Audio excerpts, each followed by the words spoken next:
Hey, good yo, it's your boy Ty back here with another video. And in this video today, guys, we're going to be reacting to DBG ranking the top 10 best players in NBA 2K MyTEAM history. Now, it's between NBA 2K13 through NBA 2K22. To be honest with you guys, I didn't play MyTEAM seriously until NBA 2K17. I mean, maybe in 2K16 I'll recognize somebody. But these are the best cards in history. So if you have been playing MyTEAM for at least a few years, this video should be a lot of fun. And if you've been playing it since 2K13, man, even for me, I'm excited to see some of the best cards from back then. Again, massive shout out to DBG, man. Link to his channel will be down below in the description. Make sure to go smash that subscribe button on his channel. Smash the subscribe button on my channel as well, as we're on the road towards 100,000. What is going on, guys? DBG here, and today we are going to be talking about the top 10 best cards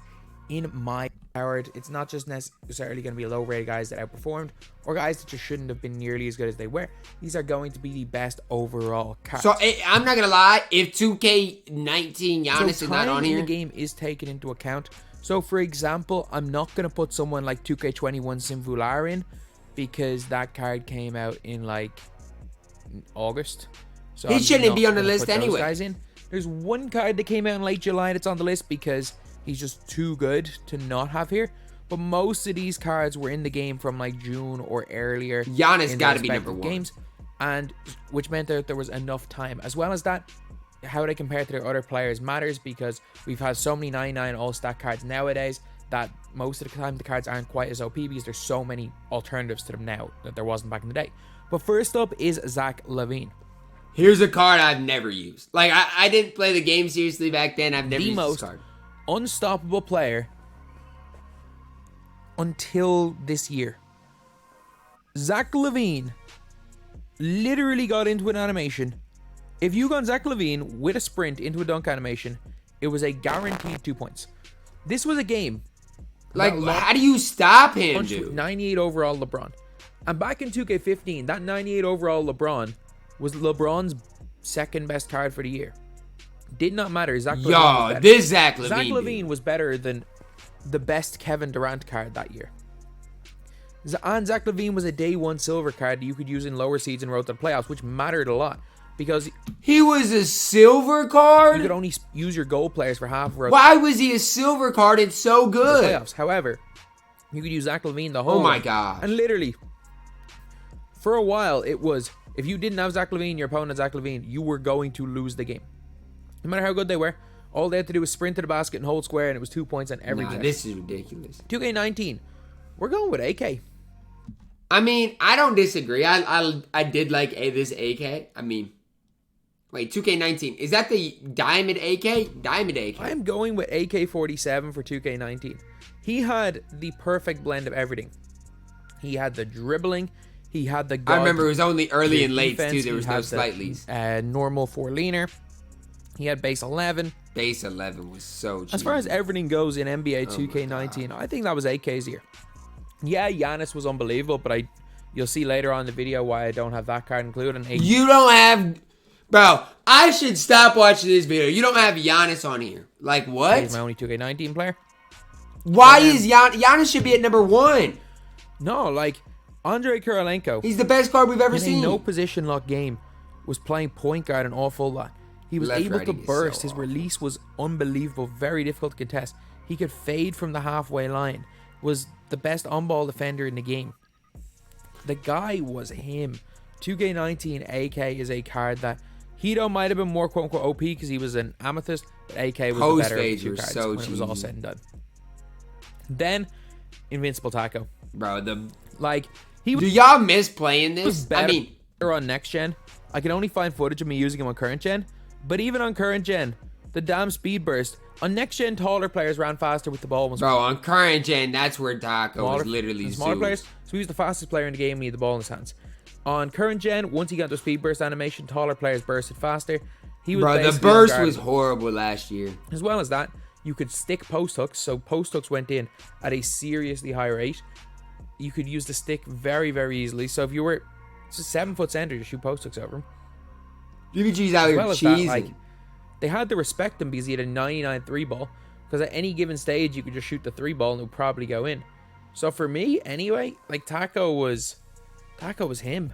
Tacko was really Then good. we've got 2K17 Tracy McGrady. I remember this card. I remember playing Jin and Brown Boy. They would shoot 35 footers on repeat with this card. This card was Zeus.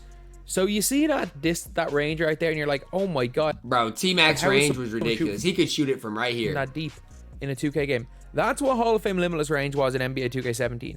There was only like 10 or 11 cards in the game that had that. I wish that 2K would wait until like July and make like a new Limitless like now. I feel like that would be incredible. But if you were a player if you had Hall of Fame Limitless range, you automatically became one of the 15, 20 best players in the game. Like, look at how deep like we're using Ruby James Jones and God Squads because of that one badge. But the difference with Tracy McGrady and all the other players with Half Limitless, other than Kevin Durant, was that Tracy McGrady was one of the best dribblers in the game.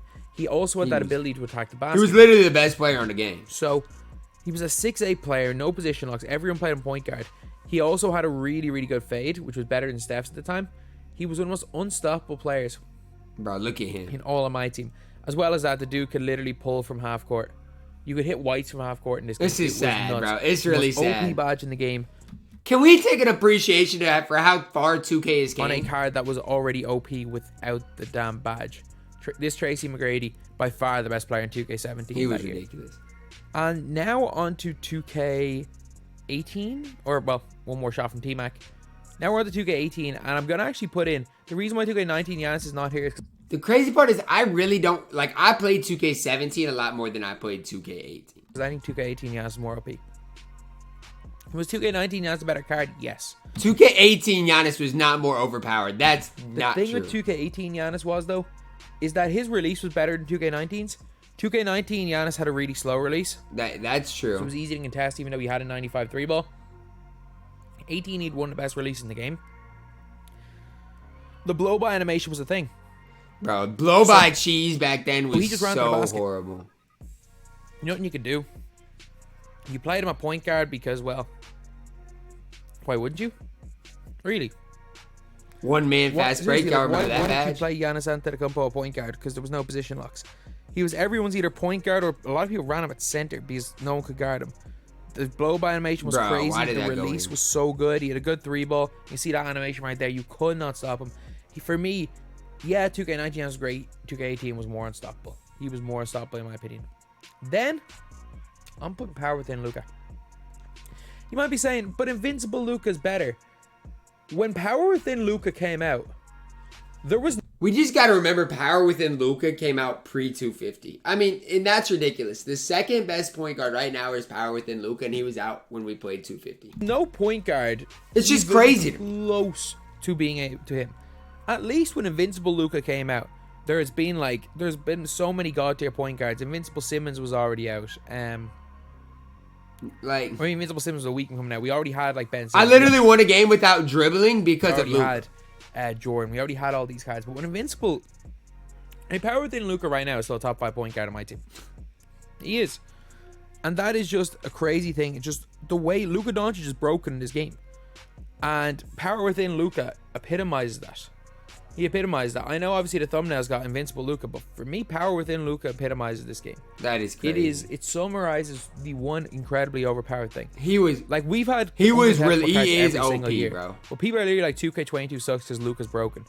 That's the thing. He is, in my opinion, the most broken card in my team. And I don't even think it's close. Like, I really don't think it's close. 3 guys, forget Dirk Nowitzki. Luka is just straight up broken in this game. Then we've got another card who is just broken. Steph Curry. Any version of Steph Curry passed once they added limitless range into the game. They did something to Steph Curry in 2K16. They brought out like a break the game Steph Curry. It wasn't in my team. It was for like play now. But once they did that, they did something to Steph Curry. He never missed. He would literally... Yeah, I didn't play the game back then. I don't think. There has never been a player like this. There has never, ever, ever been a player who missed his little Steph. Bro, what? He doesn't miss. They actually gave him his scoop layup animation that once he got into it, literally was unmissable. It was unblockable. Once you got into that layup animation, you couldn't be blocked. So Steph Curry could attack the basket better than anyone. And he literally could shoot from beyond half court. It's not even a joke. Bro, what? The best card by a country mile in NBA 2K16. What am I watching here? Anywhere. anywhere close to Steph. Then this is the one card that came out in July that I have to put in. Yao Ming. This card was ridiculous in 2K20. Absolutely. Yeah, 2K20, yeah. Yao Ming in 2K20. He was ridiculous. Was like, we all thought, we were like, you know what, this card's pretty good. This card's pretty good. And then we saw like how to effectively use this card. There was a animation that I don't actually do in this video because there's actually very little footage of the Yao Ming animation. But it was this like thing where you did a crossover into a behind the back, and you could get from the halfway line to the elbow with just that animation. And if you held L2, you held L2 while doing that dribble animation, glitches in the game. It was you were impossibly stopped, and then you would tap square and you would hop step to the basket. So you could glitch from the halfway line to the basket every single time with Yao, and there's nothing anyone could do. Hop steps. It was the game of the so overpowered, unblockable post hooks. It was the game of the unstoppable hop steps, and Yao Ming was him. He was just one of the toughest players in the game to stop. And the Curry escape back then was good too. Release was only okay. Nah, his release is pretty good. But he was your primary ball handler. And again, this is one of those years where sent as primary ball handlers, and Yao, not the most OP, best card in the game, but great. 2K15 Carmelo Anthony.